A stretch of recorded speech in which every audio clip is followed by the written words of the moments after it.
بسم اللہ الرحمن الرحیم۔ میں نے 10 منٹ آپ سے مانگے تھے، ٹھیک ہے؟ دیکھیے، کوئی محفل جو لگتی ہے نا دنیا کے اندر، حدیث کے مطابق اگر اس میں اللہ کا نام نہ لیا جائے تو وہ محفل اس بندے کے لیے حسرت بن جائے گی۔ ایک وقت آئے گا کہ وہاں میں بیٹھا تھا، میں نے ساری باتیں کی، دنیا کی باتیں کی، اپنی باتیں کی، چچا کی باتیں کی، ماموں کی باتیں کی، نہیں بات کی ہے تو اس کی نہیں کی ہے جس نے مجھے پیدا کیا۔ تو خود سوچے، وہ غیور رب ہے، اس کو غیرت آتی ہے تو وہ ناراض ہوتا ہے۔ اور جس محفل کے اندر اللہ کا ذکر کیا جائے وہ ایسی ہے، اور جو محفل جس میں اللہ کا ذکر نہ کیا جائے زندہ اور مردہ کی طرح ہے۔ تو اللہ کی باتیں بڑی سادہ سادہ ہیں، یقین کریں، کوئی اس میں پیچیدگی نہیں ہے، کوئی راکٹ سائنس نہیں ہے۔ جو بندہ کہتا ہے نا مجھے سمجھ نہیں آتی ہے، اصل میں وہ سمجھنا ہی نہیں چاہتا ہے، وہ اللہ کے بغیر اپنی زندگی بسر کرنا چاہتا ہے۔ تو یاد رکھنا، وہ دنیا میں بھی ٹھوکریں کھائے گا اور آگے بھی جا کے ٹھوکریں کھائے گا۔ یقین کریں، ہم اس جگہ بیٹھے ہوئے ہیں جہاں آنے کے لیے کتنی مخلوق ہے جو چیخ رہی ہے، یا اللہ ایک مرتبہ دنیا میں بھیج دے، ایک مرتبہ بس بھیج دے، ایک چانس دے دے مالک۔ نہیں چانس دیا جائے گا، ہم بھی انہیں میں شامل ہو سکتے ہیں، 1 منٹ بعد ان میں شامل ہو سکتے ہیں، یقین کرو واپس نہیں آ سکے گے۔ میں آپ کو وہ بات بتانا چاہتا ہوں جس بات کے لیے وہ یہاں آنا چاہتا ہے، کیونکہ یہ بات ایسی ہے جو دنیا سے ملتی ہے۔ اگر ایک دفعہ دنیا سے یہ بات نہ لے کے گئے تو میں سمجھتا ہوں اس سے بڑی کوئی بدبختی کوئی نہیں ہوگی۔ یہ بالکل ایسی ہے مثال، اسی طرح کی، کیونکہ جس ماحول میں ہم ہوتے ہیں یا جو بھی جس ماحول میں ہوتا ہے اس کی مثال کو وہ سمجھتا ہے۔ اس دور میں غلامی کی مثالیں تھیں، جس طرح غلام تھے، ان کے آقا تھے عارضی، ان کو غلاموں کی مثالیں دی گئی تھی، وہ سمجھ جاتے تھے فوراً۔ سورہ زمر پڑھے، 2 مرتبہ یہ مثال دی گئی ہے ڈفرینٹ اینگل سے۔ اللہ تعالیٰ کہتا ہے وہ مثال تمہیں دے رہا ہوں، پھر بھی تمہاری سمجھ میں نہیں آئے گا، تمہارے اپنے ماحول سے مثال دے رہا ہوں۔ اور مثال کیا دی اللہ تعالیٰ نے کہ دیکھو ایک بندہ ہے، وہ ایک ایسے بندے کا غلام ہے جو بہت ہی مالدار ہے، سخی ہے، پیار کرنے والا ہے، بہت زیادہ، جس کی مثال سمجھ لیجیے نبی علیہ السلام۔ ایک وہ غلام ہے، اور ایک وہ غلام ہے جس کے کم از کم سمجھ لیجیے 10 آقا ہے، 10 بندوں کا وہ مشترکہ غلام ہے، اور 10 کو 10 ایسے بدماش ہیں، ایسے بد اخلاق ہیں، سمجھو ابو جہل سمجھو۔ تو اللہ تعالیٰ نے پھر یہ مثال دے کے سمجھایا کہ یہ دونوں ایک ہی جیسے ہیں، یہ دونوں غلام ایک ہی جیسے ہیں۔ ایک وہ ہے جس کا آقا مہربان ہے، مالدار ہے، سخی ہے، پیار کرنے والا ہے، ایک وہ ہے، بتاؤ کتنا وہ خوش ہوگا ایسا غلام۔ اور ایک وہ ہے جس کے سارے آقا بد اخلاق ہے، بدماش ہے، ایک ادھر کھینچتا ہے، ادھر کھینچتا ہے، ادھر لان تان کرتا ہے، ادھر مارتا ہے، کوئی کک مارتا ہے، کوئی چانٹا مارتا ہے۔ تو یہ دونوں ایک جیسے ہیں، تو فوراً لوگوں نے سمجھو کہ یہ کیسے ایک جیسے ہو سکتے ہیں؟ غلام بھی سمجھ گئے، آقا بھی سمجھ گئے، یہ مثال کیسی اللہ تعالیٰ نے دی ہے۔ تو اللہ تعالیٰ کہتا ہے کہ دیکھو یہ دنیاوی جب مثال دیتی ہے وہاں تو سمجھ جاتے ہو، پھر اللہ نے کہا کہو الحمدللہ، الحمدللہ اتنی بات تو تمہارے دماغ میں آ گئی ہے۔ یہ مثال سمجھنے کے لیے کتنے علوم چاہیے میرے پیارے بھائیوں، غور کرو، یہ مثال جو بھی میں نے آپ کو دی، کتنے علوم چاہیے؟ کوئی بندہ کہ میں تو یونیورسٹی کا طالب علم نہیں تھا، پتہ نہیں مجھے تو یہ بات کبھی فہم میں نہیں آتی، یہ کیا بات آپ کر رہے ہیں؟ اس کا مطلب اگر یہ بات سمجھ آ گئی ہے الحمدللہ، اس کا مطلب دماغ کام کر رہا ہے۔ پھر مالک فرماتا ہے اس کی عنایت دیکھو، اس کی شفقت دیکھو۔ مالک فرماتا ہے اچھا اگر بالفرض نہیں سمجھ آئی نا، چلو ایک اسی مثال کو میں ذرا ڈفرینٹ اینگل سے دیتا ہوں، شاید اب سمجھ آ جائے۔ وہ کیسے؟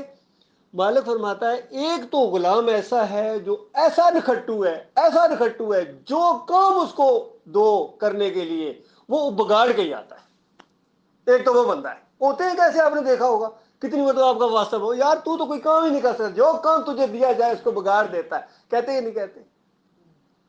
فرمایا اللہ نے مثال دی کہ ایک بندہ ایسا ہے، غلام ایک ایسا ہے، اور دوسری طرف ایک ایسا پڑھا لکھا سمجھدار، سمجھو جج قسم کا آدمی ہے، سخی۔ ان دونوں کی شخصیت ایک جیسی ہے؟ غور کرو ذرا اس مثال کے اوپر۔ تو ہر بندہ کہے گا یہ کیسے، ایک نکھٹو غلام، ایک پڑھا لکھا جج قسم کا آدمی، زبردست فیصلے کرنے والا، دنیا کے فیصلے کرنے والا، ایک وہ بھی انسان وہ بھی انسان، لیکن یہ دونوں ایک جیسے نہیں ہیں۔ یہ دونوں مثالیں دے کے اللہ تعالیٰ نے بتایا کہ دیکھو یہ جو محمد صلی اللہ علیہ وسلم نے دعوت اٹھائی ہوئی ہے، یہی تو مثال ہے۔ جو اس بات کو مان جائے گا، محمد صلی اللہ علیہ وسلم کی دعوت کو مان جائے گا، وہ ایک اللہ کا غلام بن جائے گا بس۔ اور ایسا آقا، مہربان آقا، پیار کرنے والا، ماں سے زیادہ پیار کرنے والا، الحکیم، سب سے زیادہ سمجھدار، وہ اس کا غلام بن گیا بس۔ اور دوسرا ہے وہ پر ہر ایک کا غلام ہے، معاشرے کا غلام، بادشاہوں کا غلام، سرداروں کا غلام، نفس کا غلام، پیسے کا غلام، دنیا کا غلام، ہر چیز اس کو نوچتی ہے، سمجھ لو یہ دونوں ایک جیسے نہیں ہیں۔ یہ مثال ہے میرے پیارے بھائیوں۔ آج دنیا میں اپنے آپ کو اللہ کے ہاتھ میں دے دو، اپنے مالک کے اپنے بندے بن جاؤ۔ اللہ نے کیا تم سے مانگا ہے ہم سے؟ اللہ کہتا ہے صرف میرے بندے بن جاؤ، بس ختم خلاص، صرف میرے بندے بن جاؤ۔ سب کچھ میں نے دیا ہے، پیدا میں کرتا ہوں، تمہارا دماغ میں نے دیا، اگر تمہیں ہنر ہے تو یہ ہاتھ کس نے دیے بتاؤ؟ اگر آپ کا ذرا ذہن اچھا چلتا ہے تو یہ صلاحیت کس نے دی ہے بتاؤ؟ یہ اس رب نے دی ہے۔ کھانا کھاتے ہو روز، صبح ناشتہ کرتے ہو تو کس نے؟ یہ کہاں سے سبزیاں ہوگی، کہاں سے یہ پھل فروٹ آئے آپ کے منہ تک پہنچے؟ اگر آپ اپنا ہاتھ آپ کے نہ ہوتے آپ منہ میں بھی نہیں ڈال سکتے تھے۔ ایک ایک چیز کے اوپر غور کرو جو کہ اللہ تعالیٰ آپ کا دل کھولتا چلا جائے گا۔ بس اللہ نے اتنی بات آپ سے مانگی ہے کہ بس دنیا میں میرے ہو کے آنا میرے پاس۔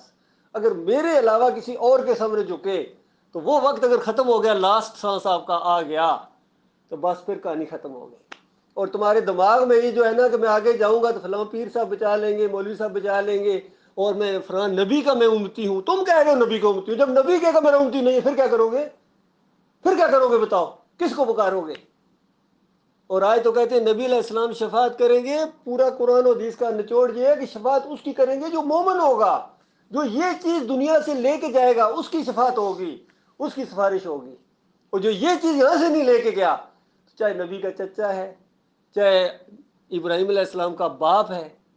اور غور کرو، ایسے ایسی مثالیں دی اللہ تعالیٰ نے قرآن کے اندر اور حدیث کے اندر، کیونکہ اللہ تعالیٰ نے ابراہیم علیہ السلام سے وعدہ کیا تھا کہ میں دنیا اور آخرت میں تجھے رسوا نہیں کروں گا۔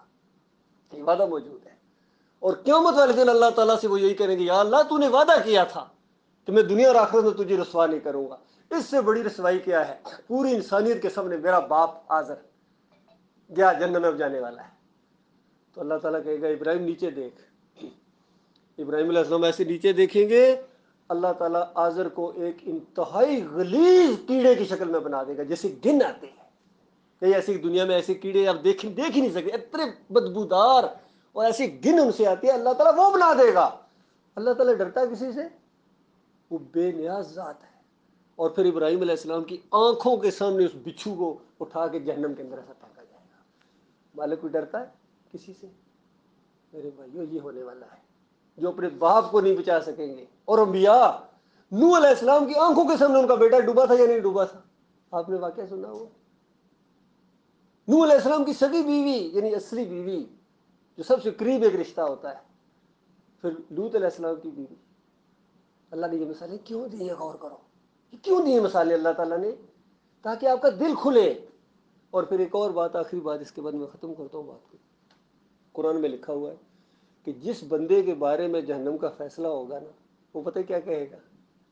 وہ کہے گا یا اللہ میری ماں کو پھینک، میرے باپ کو پھینک، ایک ایک رشتہ اللہ نے گنا ہے، میرے سگے بھائی کو پھینک یا اللہ، اور میری بیوی کو پھینک، میرے بچوں کو پھینک، حتیٰ کہ میرے پوری برادری کو پھینک۔ اس طرح بڑھتا جائے گا، پوری برادری کو پھینک دے، کیونکہ انسانوں کا تعلق اسی طریقے سے ہوتا ہے، جن کی وجہ سے آج اگر کوئی اللہ کا بندہ بننے کے لیے تیار ہے، ان کے ساتھ یہ ہونے والا ہے۔ اس لیے سب سے پہلے اپنی جان ہے، اپنی جان، اس کو بچانے کی کوشش کرو۔ اور یہ اگر بچ گئی ہے پھر دوسروں کو سمجھاؤ، سمجھانے کی حد تک ہے، چاہے بیوی ہے، چاہے باپ ہے، چاہے بھائی ہے، چاہے پڑوسی ہے، چاہے کمرے میں رہنے والا ہے، چاہے کوئی افسر ہے، چاہے کوئی ماتحت ہے۔ تمہارا کام صرف پہنچا دینا ہے، منوانا آپ کا کام نہیں ہے۔ یہ اللہ نے رکھا ہی نہیں ہے منوانا کام، کیونکہ یہ سسٹم ہی ایسا ہے، یہ امتحان ہی ایسا ہے، اس میں منوانے والا مسئلہ نہیں ہے۔ کتنے انبیاء آئے، اکیلے چلے گئے۔ تو میں نے پہلے آپ کو کہا تھا کہ میں آپ کو مثال آپ کے ماحول کی بھی ایک دوں گا۔ دو مثالیں تو آپ نے سمجھی ہیں، سورہ زمر کی، اگر یقین نہ ہے پڑھ لیجیے قرآن اس کے اندر۔ اب میں اپنے ماحول کی اپنی مثال دے رہا ہوں. اس طرح آپ چونکہ پردیسی لوگ ہیں, گھروں سے آئے ہوئے ہیں, اگر آپ نے زبردست قسم کی تیاری کی ہے یہاں آنے کے لیے, پورے کپڑے رکھے, پیسے بھی ساتھ رکھ لیے, سارے ڈاکومنٹ بھی پورے, صحت بھی اچھی ہے, کوئی پوچھتا ویزا ہے, وہ چھوڑو میں جا رہا ہوں, بس جا رہا ہوں, ٹھیک ہے اچھا جی جاؤ, ویزا ہے, مانے میں جا رہا ہوں جی, مجھے اس نے بتایا, ایجنٹ نے بتایا, وہ ہے, لگ جائے گا, ہو جائے گا, کوئی مسئلہ نہیں. اچھا وہ دکھا دو, نہیں میں بڑا بااعتماد آدمی ہے, اور ایئرپورٹ پر جا کے پتہ چلا ویزا ہی کوئی نہیں. بتاؤ کیا کرو گے؟ کیا آپ کو کوئی لے کے آئے گا؟ یہ سمجھ لیجیے جو لا الہ الا اللہ محمد رسول اللہ ہے نا, یہ جنت کا ویزا ہے, یہ جنت کا ٹکٹ ہے. اور پھر نبی علیہ السلام نے اس کی تشریح کی ہے, کہیں جنت کی کنجی بھی کہا گیا اس کو, اور پھر ساتھ ہی کہا کہ دیکھو ہر کنجی کے اوپر دندان ہوتے ہیں, وہ دندان اگر رگڑ دیے جائے نا تو تالا اسی چابی سے نہیں کھلتا ہے. لہذا ایمان عقیدے کے کچھ تقاضے بھی ہیں, وہ پورے کرو گے تو یہ لا الہ الا اللہ محمد رسول اللہ کا مطلب یہ ہے. لا الہ الا اللہ, الہ بڑا زبردست لفظ ہے. الہ وہ ہوتا ہے جو ہر نفع نقصان اپنی مٹھی میں رکھے. اسی لیے جب مشرکین مکہ کے سامنے کہا جاتا تھا لا الہ الا اللہ, ان کو آگ لگ جاتی تھی. اچھا اب اس کا مطلب یہ ہے کہ ابراہیم علیہ السلام بھی کچھ نہیں کر سکتے, لات منات تو بل بھی گئے, اور یہ اولیاء اسماعیل مدد کہتے ہیں, یہ بھی فارغ. اس کا مطلب یہ سارے فارغ. اب ایک الہ اللہ جی, نظر بھی کوئی نہیں آتا, جدھر جاؤ وہی ایک ہی ہے جی, بس اسی کو پکارو, اسی پر بھروسہ, اسی پر توکل. یہ ہمیں بات سمجھ کوئی نہیں آتی. کچھ نہ کچھ نظر تو آنا چاہیے نا. اس طرح کی باتیں وہ آگے سے کرتے تھے. آج مسلمانوں کی پوری دنیا میں جو درگت بنی ہوئی ہے, ذلت اور خواری بیان نہیں کی جا سکتی, اللہ جانتا ہے. ویڈیو سوشل میڈیا کا دور ہے, دیکھے نہیں جاتے. اس کی وجہ صرف ایک ہے کہ انہوں نے اپنے اللہ سے بگاڑی ہوئی. یقین کریں, جس کے ہاتھ میں مشکلات کا حل ہے اسی سے بگاڑی ہوئی ہے. تو یہ مثال بھی آپ کو پتا ہے, آپ پھر فورمین سے یہاں بگاڑیں گے تو کیسے کام کریں گے بتاؤ؟ فورمین سے بگاڑی ہوئی ہے, مینیجر سے بگاڑی ہوئی ہے, کیسے کام کرو گے؟ تو جس کے ہاتھ میں, یا اونر کو آپ نہیں مانتے ہیں, آپ کہتے ہیں میں نہیں مانتا اس کو, جتنے مرضی آپ کاریگر ہیں آپ وہاں کام نہیں کر سکتے, ہے یا نہیں؟ تو کائنات کے مالک سے بگاڑنے کے بعد اگر کوئی کہے کہ مجھے دنیا میں سکون ملے گا یا آخرت میں سکون ملے گا, جیسے ہاتھ جس کی مٹھی کے اندر وہ سکون ہے, تو یہ نادانی نہیں ہے, پھر کیا ہے میرے پیارے؟ اس لیے یہ نمبر 1 مسئلہ آپ کی زندگی کا اگر نہیں ہے تو خاسر و خسارے والا. اگر یہ مسئلہ جو میں نے آپ کو بتایا ہے یہ آپ کی زندگی کا نمبر 1 مسئلہ اگر نہیں ہے, یہ نمبر 2 نہیں چلے گا کہ ٹھیک ہے جی باقی مسائل پھر میں یہ بات سنوں گا, اس کا مطلب یہ ثانوی حیثیت ہے آپ کی. یہ ابھی جو کھانا کھانا نا, اس سے بھی ضروری یہ مسئلہ یاد رکھیے, کیونکہ اس سے پہلے ایک لمحے بعد موت آ سکتی ہے. یہ اس سے زیادہ ضروری مسئلہ ہے. کوئی پتہ نہیں نیچے سیڑھیاں اتریں گے, ہم پہنچیں گے یا نہیں پہنچیں گے, کوئی پتہ نہیں. سانس اندر گیا ہے, واپس آئے گا یا نہیں آئے گا, کوئی گارنٹی نہیں, یقین کرو. اور یہ مسئلہ اگر نبی علیہ السلام نے فرمایا آخری سانس سے پہلے اگر کسی نے یہ اقرار کر لیا کہ لا الہ الا اللہ محمد رسول اللہ, اللہ کے علاوہ کوئی الہ نہیں, کوئی پکارنے کے لائق نہیں, جب پکارنے کے لائق نہیں ہے تو پھر تمہاری کیسی پکارنے لگے گی, یا علی مدد, یا رسول مدد, یا غوث مدد, بتائیں لائق ہی نہیں ہے پکارنے کے. اس کی نظر و نیاز کیسے ہوگی؟ پھر ان کے واسطے وسیلے کیسے ہوں گے؟ پھر چڑھاوے اور نذرانے کیسے آئیں گے؟ پھر ان کی مورتیاں اور گنبد کیسے سجاؤ گے؟ یہی تو شرک کی قسمیں ہیں, یہی شرک کی قسمیں. آج امت فرقوں میں بیٹھی, کوئی بریلوی بنا دیا گیا, کوئی دیوبندی بنا دیا گیا, کوئی سلفی بنا دیا گیا, کوئی اہل حدیث بنا دیا گیا. یقین کرو میرے بھائیو, نہ میں کچھ بھی نہیں ہوں, بالکل ان فرقوں سے میں بیزار ہوں. کبھی آپ ہو سکتا ہے اکیلے میں بھی سوچے ایسے صاحب کیا ہے, کوئی نہ کن کا کیا مسلک ہے, وہ میرا کوئی مسلک نہیں ہے. قرآن جو اصلی کتاب ہے اللہ تعالیٰ کی, اور نبی صلی اللہ علیہ وسلم کی حدیث موجود ہے, یقین کرو. یہ نبی علیہ السلام بتا کے گئے ہیں, میں تمہارے درمیان 2 چیزیں چھوڑ کے جا رہا ہوں. یہ اللہ کی طرف سے ان کو, اگر وہ اصلی حالت میں موجود ہی کوئی نہیں ہے یا وہ سمجھ ہی کوئی نہیں آتی ہے, تو بتاؤ پھر یہ ڈرامہ نہیں لگتا؟ نعوذ باللہ, وہ سمجھ ہی کوئی نہیں آتی ہیں. تو اللہ کے بندو, دنیاوی لحاظ سے ہم اس استاد کو بہت اچھا استاد سمجھیں جو اچھے طریقے سے سمجھائے, جو آسان طریقے سے سمجھائے. اس کو ہم کہتے ہیں یہ بڑا اچھا استاد ہے, اس کی بات سمجھ میں آ جاتی ہے, ایسے کہتے ہیں نا.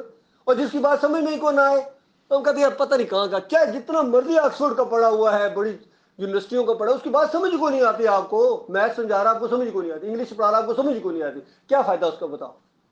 تو جو اچھے طریقے سے سمجھاتا ہے, آسان طریقے سے سمجھاتا ہے, وہ ٹیچر اچھا لگتا ہے. تو وہ جو ٹیچروں کا رب ہے, آپ نے کیا سمجھا کہ اس نے مشکل طریقے سے آپ کو سمجھایا دین, اس نے قرآن کی مشکل کر کے اتارا ہے. جب کسی قرآن کے اندر 6 آیتیں ہیں ایک ہی انداز سے, وَلَقَدْ يَسَّرْنَا الْقُرْآنَ لِلذِّكْرِ, فہل من مدکر، سورہ القمر پڑھو، اللہ تعالیٰ نے 6 مرتبہ یہ بات بتائی کہ ہم نے قرآن کو آسان کر دیا نصیحت کرنے کے لیے. ہے کوئی نصیحت حاصل کرنے والا؟ اس کا ترجمہ پتہ ہے مولوی نے کیا کر دیا؟ کہتے ہیں کہ اللہ تعالیٰ کہہ رہا ہے ہم نے قرآن کو حفظ کرنے کے لیے آسان کر دیا. ہے کوئی حافظ بننے والا؟ حالانکہ حفظ کرنا مشکل کام ہے. حفظ کوئی آسان کام نہیں ہے، نصیحت حاصل کرنا آسان ہے. کوئی بندہ آپ کو سمجھا رہا ہے کہ قرآن کی یہ بات ہے، دیکھو سادہ سادہ باتیں قرآن کی. اسی وجہ سے انبیاء کے ماننے والے کو سارے پڑھے لکھے نہیں ہوتے تھے. ہاں پڑھے لکھے بھی ہوتے تھے، ان پڑھ بھی ہوتے تھے، غریب بھی، امیر بھی، عورتیں بھی، غلام بھی. جس کو یہ بات سمجھ میں آ گئی. بات کیسی ہوتی تھی؟ لوگوں دیکھو زمین دیکھو، دیکھ رہے ہو؟ بتاؤ کون سی مشکل کام ہے زمین دیکھنے کی؟ پہاڑ دیکھ رہے ہو؟ اور جی یہ بھی نظر آ رہے ہیں. وہ بارش برسی دیکھ رہے ہو؟ نظر آ رہے ہیں جی. کھانا کھا رہے ہو؟ کھانا دیکھ رہے ہو؟ دیکھ رہے ہیں جی. پھر سوال ہوتا تھا، یہ ساری چیزیں ذرا غور کر کے پھر سوال ہوتا تھا اللہ کے، یہ سب تو بنائی ہے اللہ نے، اب مجھے بتاؤ دوسروں نے کیا بنایا؟ بتاؤ. یہاں شرک کرنے والا ڈھیر ہو جاتا ہے. یہ سوال ہوتا ہے بھئی یہ سب کچھ تو اللہ نے بنایا ہے جس کی آپ کو دعوت دی جا رہی ہے. اب بتاؤ جو دوسروں میں جو تم پھنسے ہوئے ہو انہوں نے کیا بنایا؟ کچھ تو بتاؤ. منہ اکا بکا ہو جاتا ہے شرک کرنے والا، تو گویا اپنے خلاف دلیل دے دیتا ہے کہ وہ جھوٹا ہے. اتنی سادہ سی بات ہے میرے پیارے بھائی. یہ اللہ نے ماحول بنایا، حالانکہ آدھا گھنٹہ پہلے مجھے کوئی میرے علم میں بھی نہیں تھا کہ یہ ماحول بنے گا، شاید آپ کے علم میں بھی نہ ہو. لیکن یاد رکھنا یہ جو ماحول اللہ تعالیٰ بار بار بنا دیتا ہے بات چیت کرنے کا، یہ اس کی طرف سے یاد رکھنا. کوئی یہاں اتفاقی چیزیں نہیں ہوتی ہیں، پلاننگ کے تحت ہوتا ہے. اللہ کی پلاننگ کے تحت آپ کو دوبارہ اللہ یہاں لایا ہے تاکہ غور و فکر کرو. زندگی ختم ہو جائے گی. اور یہ بات اگر دل کے اندر اتر جائے تو اپنے قریبی لوگوں کو آپ بتائیں کہ یہ بات میرے پاس پہنچی ہے. بیوی کو بتاؤ، بھائیوں کو بتاؤ، چھٹی جاؤ گے وہاں غور و فکر کرو، بزرگوں سے بات چیت کرو، تاکہ اچھے طریقے سے سوچ لو. یہ نہ ہو کہ مرنے کے بعد پھر چاہو اب میں پھر ختم ہو جائے گا. اللہ تعالیٰ غور و فکر کرنے کی توفیق عطا فرمائے.